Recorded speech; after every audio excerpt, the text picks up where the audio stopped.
हे देवर्षि, जिस प्रकार यदि कोई व्यक्ति उधार लिए हुए धन को यदि अपनी संपत्ति मानेगा तो बहुत शीघ्र कंगाल हो जाएगा।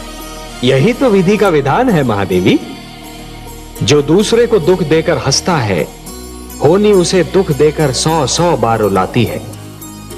इसलिए दूसरों को दुख देने से पहले इतना अवश्य सोच लेना चाहिए कि यदि इसी दुख का वज्र अपने सिर पर गिरे तो क्या होगा।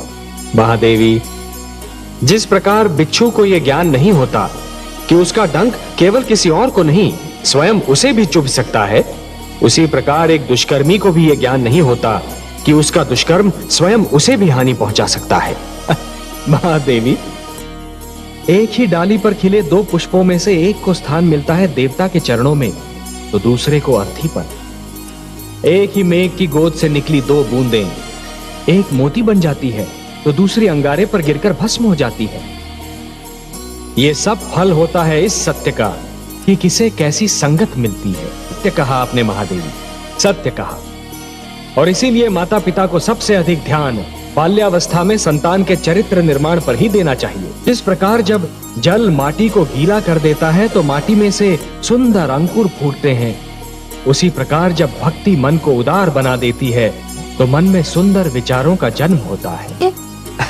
महादेवी, जिसके मन में खोट नहीं होती वो स्वयं को भी सच्चा समझता है और दूसरों को भी, और जिसे अपनी भूल का विस्मरण होता है उसे उसका दंड अवश्य मिलता है। इतिहास रचा ही इसलिए जाता है महादेवी कि आने वाली पीढ़ियां ये देख सकें कि उनके पहले की पीढ़ियों ने क्या भूल की और वो उस भूल को ना दोहराएं। यदि दोहराती हैं तो दंड पाती हैं, दुख झेलती हैं। जानता हूं महादेवी, क्षति पहुंचाने वाले को दंड देना तो बहुत सरल है, पर उसे क्षमा करना बहुत कठिन। और जो क्षति पहुंचाने वाले को क्षमा कर सकता है वो तो पूजनीय है। कमल नयन, उत्सव वो है जो आत्मा को शांति दे, जो सारे नगर का जीवन अस्त व्यस्त कर दे, जिसमें मदिरा पीकर सब अपनी सुध बुध खो बैठे। वो उत्सव नहीं, कोरा हुड़दंग है।